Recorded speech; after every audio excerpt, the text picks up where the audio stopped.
निरंजन अलख निरंजन अलख निरंजन। माझे चिंतन गहन होत जावे आणि त्यातून मला मार्ग सापडावा, त्यासाठी आपल्या मार्गदर्शनाची आवश्यकता आहे प्रभू। आपण ते स्वयं करावं। गुरु कृपेने आपण मला दर्शन दिलेत तर मी धन्य होईन।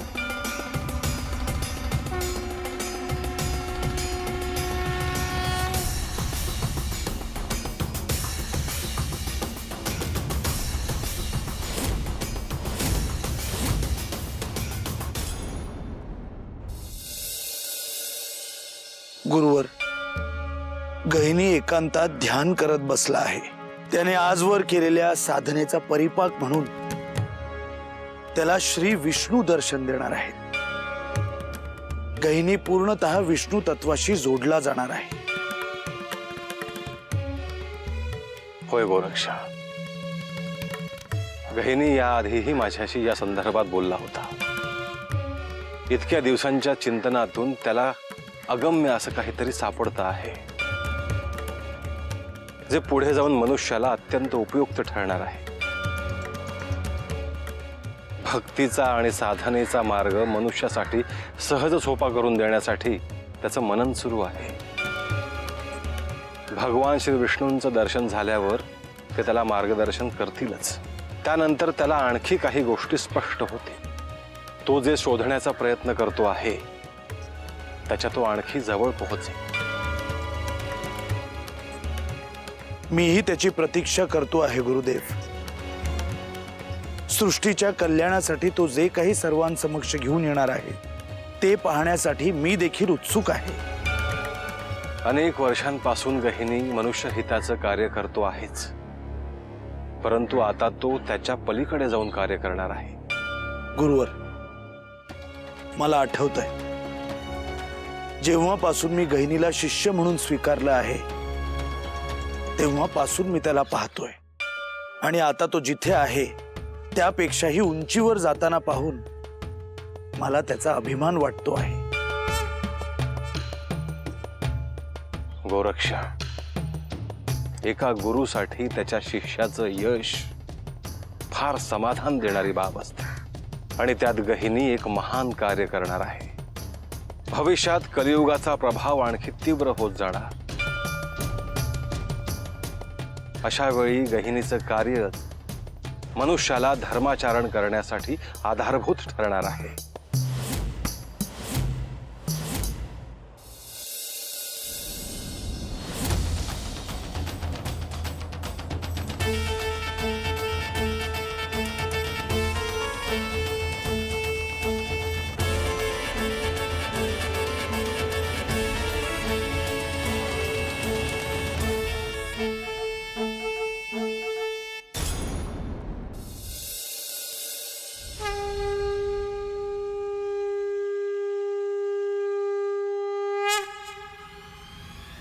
श्रीपाद थांब।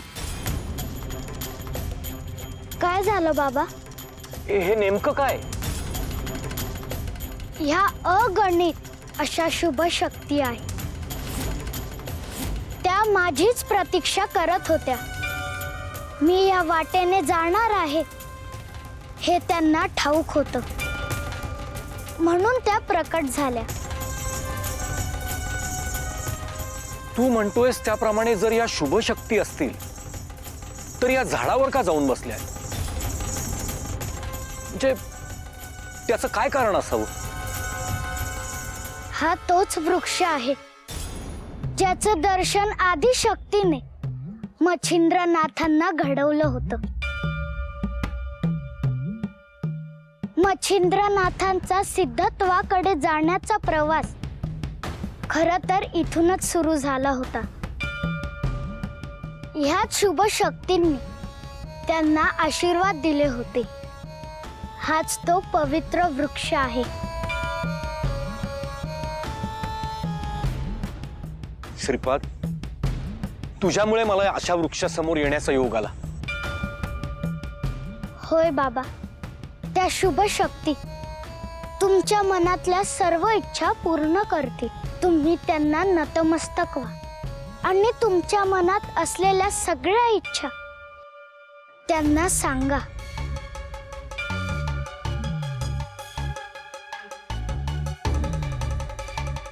श्रीपादचे वडील होण्याचे भाग्य मला मिळाले, यासाठी मी परमेश्वराचा ऋणी आहे. श्रीपादच्या हातून मनुष्य कल्याणाचे आणि सृष्टीच्या हिताचे कार्य घडत राहावे, एवढीच माझी इच्छा आहे.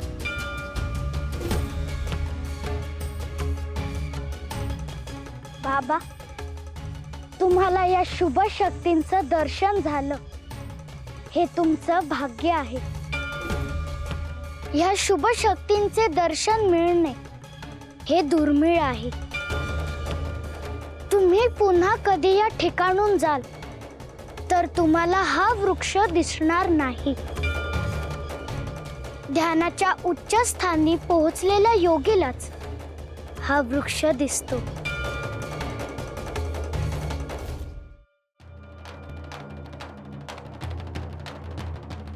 श्रीपाद, तुझ्यामुळे मला या गूढ जगाची ओळख होत आहे. एक इच्छा आहे, बोलू? कसली इच्छा? तू माझा शिष्य म्हणून स्वीकार कर. मला ठाऊक आहे, तुझ्याकडूनच मला अपार असं ज्ञान मिळेल. बाबा, तुम्ही अनेक ग्रंथ, वेद पुराणांचा अभ्यास केला आहे, त्यांचं मनन चिंतन केलं आहे, पण तरीही मी तुमचा शिष्य म्हणून स्वीकार करू शकत नाही. कारण तुम्ही आणि मी, आपण दोघे या भौतिक जगात वावरतो आहोत. अजूनही संसारिक गोष्टींमध्ये अडकलेलो आहोत. पण तुम्ही साधना करत राहा. पुढे जाऊन तुम्हाला योग्य ते संकेत मिळतील. ठीक आहे. चला, आपण प्रस्थान करूया.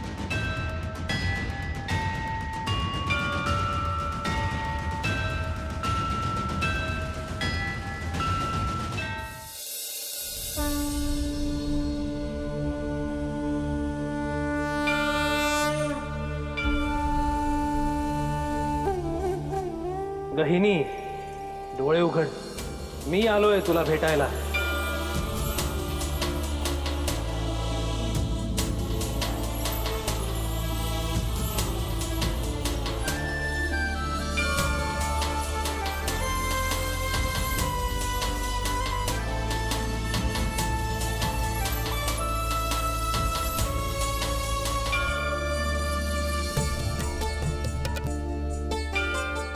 हे प्रभू, आपण मला दर्शन दिले, मी धन्य झालो.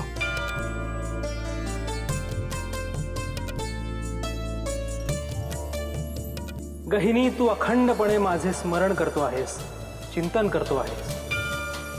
तू मला दिलेली भक्तिमय हाक माझ्यापर्यंत पोचली आहे. मी पाहतो आहे, तू नाथपंथाचे कार्य अगदी योग्य रीतीने करत आहेस.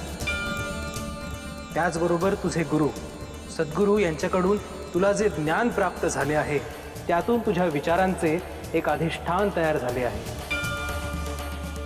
समुद्र मंथनातून जसं अमृत बाहेर काढावं, तसंच तूही तुझ्या विचारांना घुसळून त्यातून एक तत्व बाहेर काढू पाहतोयस. मी तुझ्यावर प्रसन्न झालो आहे. तुला माझ्याकडून काय हवे आहे?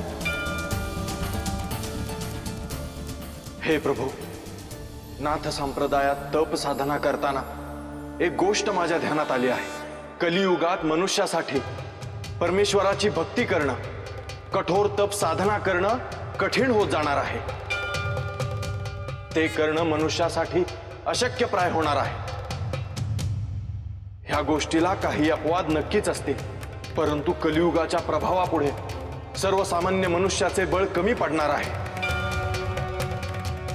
त्यामुळे सर्वांना सामावून घेईल असा भक्तीचा मार्ग शोधता येईल का, ह्याचेच मी सतत चिंतन करत होतो. साधनेचा एक असा मार्ग शोधू पाहतो आहे, ज्याने सामान्यातल्या सामान्य मनुष्याला त्या मार्गाने आपल्याशी नाळ जोडता येईल, आपल्या चरणाचे दर्शन होईल. मग तुला तुझ्या चिंतनातून काय सापडले गहिनी? मला एक मार्ग गवसला आहे प्रभू, तो मी आपल्यासमोर मांडू इच्छितो. निसंकोचपणे बोल. प्रभू, माझ्या चिंतनातून जो भक्ती मार्ग मला सापडला आहे, तो नामस्मरणाचा मार्ग आहे. मनुष्यासाठी एकमेव असा सोपा आणि तितकाच प्रभावी असा मार्ग असणार आहे. ज्यातून त्याला आपली भक्ती करता येणार आहे. नामस्मरण करण्यासाठी कुठल्याही काळाचे, वेळेचे, स्थानाचे, जातीचे, धर्माचे बंधन नसेल. त्यात स्त्री, पुरुष, लहान, थोर, वृद्ध, बालक, गरीब, श्रीमंत असा कोणताही भेदभाव नसेल. ज्याला आपल्या चरणापर्यंत पोहोचायचे आहे त्याला ते नामस्मरणातून शक्य होईल. संसाराचा गाडा हाकून सुद्धा लोक नामस्मरण करू शकतात, परमेश्वराची भक्ती करू शकतात. अद्भुत गहिनी, हा खूप मोठा, सर्वसमावेशक आणि सर्वव्यापी विचार आहे. नामस्मरणाला जर योग्य विचारांचे अधिष्ठान असेल, सत्य आचरणाची जोड असेल, शुद्ध पवित्र मनाचे सूत्र असेल, तर तो भक्त निश्चितच माझ्यापर्यंत पोहोचू शकेल. मी केलेलं चिंतन योग्य दिशेने सुरू होतं, ह्याचं मला समाधान वाटतं आहे प्रभू. परंतु गहिनी, मनुष्याने कोणते नामस्मरण करावे असा तू विचार केला आहेस? जय जय राम कृष्ण हरी, जय जय राम कृष्ण हरी, जय जय राम कृष्ण हरी. नामस्मरणासाठी हा एकच श्लोक, एकच उद्घोष, एकच मंत्र असायला हवा असं मला वाटतं. प्रभू, ह्यामध्ये आपल्या दोन्ही अवतारांचा उल्लेख आहे. एका बाजूला प्रभू श्री रामचंद्र, एका बाजूला श्री कृष्ण. आपल्या ह्या दोन्ही स्वरूपांचे नामस्मरण केल्याने मनुष्याला हा भवसागर पार करून जाणं शक्य होणार आहे. मोक्ष प्राप्तीचे द्वार खुले होणार आहे. गहिनी, भक्ती मार्गाचा हा विचार आणि हा उद्घोष तुझ्या अंतःकरणात जपून ठेव.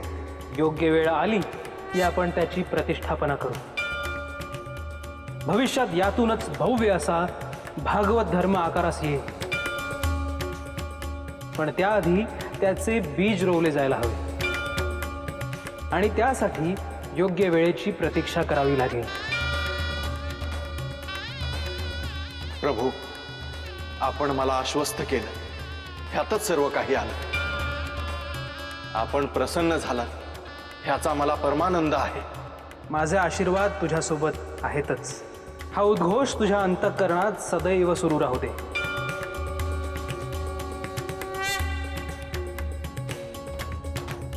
शुभम भवतु.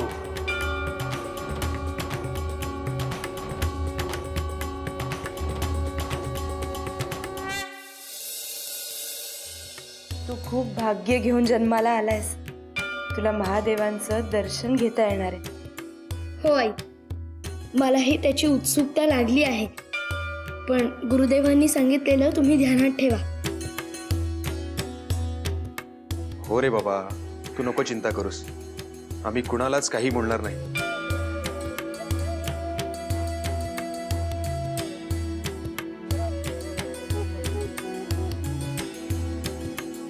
पद्मिनी,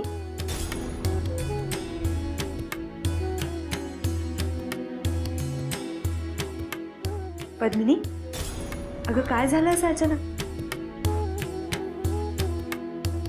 ताई, मला असं वाटतंय आता मी नागलोकात परत जायला हवं.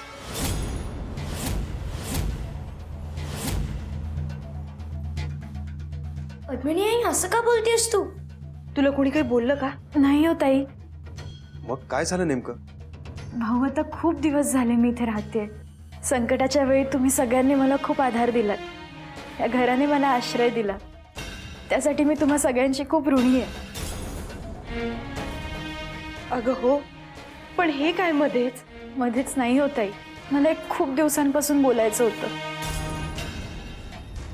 तुम्ही दोघंही माझ्या मुलाचं संगोपन करताय, ह्यासाठी मी खूप समाधानी आहे. आणि तुम्ही ते इतक्या प्रेमाने करताय ना की आता मी निश्चिंत होऊन माझ्या घरी परत जाऊ शकते. पण पद्मिनी आई, हे तू आजच का बोलतेस? अरे बाळा, कारण महाशिवरात्री जवळ येते ना. महाशिवरात्रीला संपूर्ण नागलोक महादेवांसाठी जागं होत असतं. कारण महादेवांनी नागदेवतेलाच गळ्यात धारण केलंय आणि त्याचमुळे महाशिवरात्रीला जिथे जिथे शिवमंदिर आहे, जिथे जिथे शिवपिंड आहे, तिथे तिथे नाग प्रकट होत असतात. त्यामुळे अशा प्रसंगी मी त्या सगळ्यांसोबत तिथे असायला हवं ना. पद्मिनी, अगं तू असं अचानक जाणं योग्य वाटत नाही ग. तू आणखीन काळ नागनाथाजवळ थांबायला हवंस. मला इथे राहावंसं वाटतंय, पण नागलोकातील प्रथेला मी ओलांडू शकत नाही ना. आणि मी ज्या ज्या कारणांसाठी इथे थांबत होते ती सगळी कारणं आता मिटली आहेत. आता मला बाहेर कसलंही भय नाहीये. मी मुक्तपणे नागलोकात संचार करू शकते. आई बाबा आहेत ग, पण पद्मिनी आई तूही इथे असायला हवंस ना. तू इथे नसताना घरात कोणालाच करमणार नाही ग.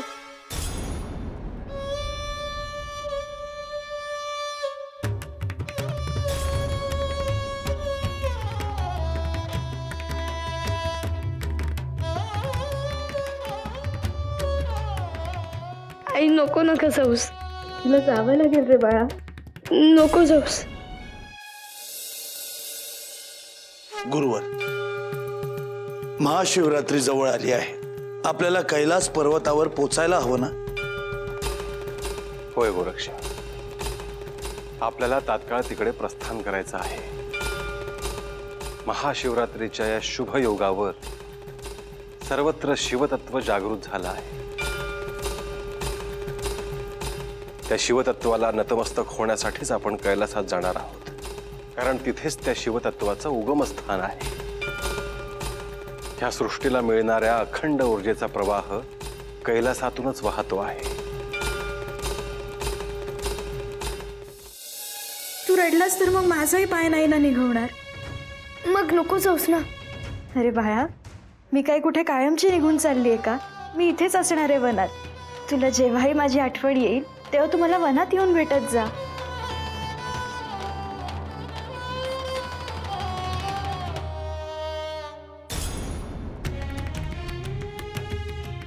पद्मिनी, अगं तो एवढा म्हणतोय तर निदान त्याच्यासाठी तरी थांब. नको ताई, आता मला नको थांबू. वाटेल तेव्हा मी तुम्हा सगळ्यांना भेटायला येत जाईल. कधीतरी तुम्ही तिकडे या. जाऊ द्या तिला. ती सांगतेय तसं नागलोकाचे काही नियम असतील. ठीक आहे.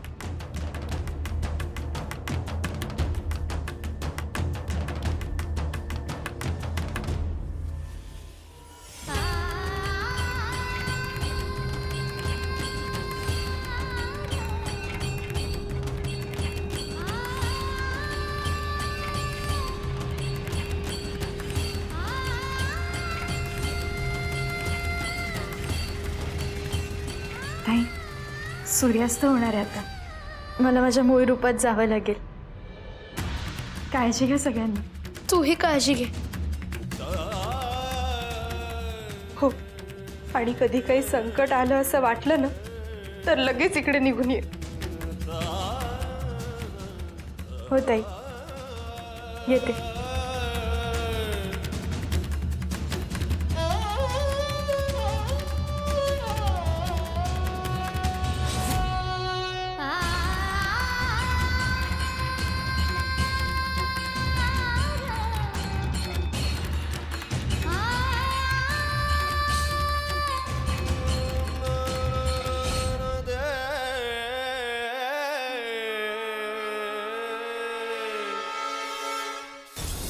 मलाही कैलासात जाण्याची उत्सुकता लागली आहे.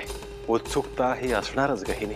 महाशिवरात्रीचा शुभ योग श्री महादेवांची कृपा प्राप्त करण्याचा योग आहे.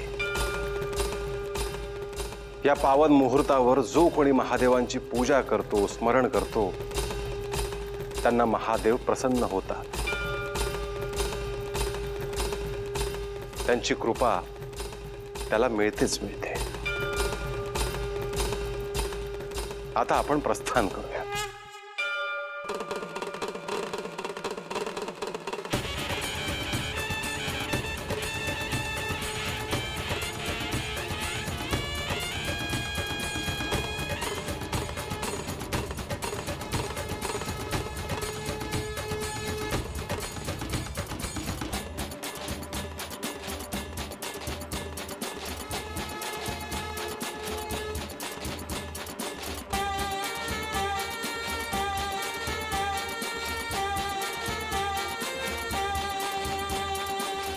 आदेश अलख निरंजन.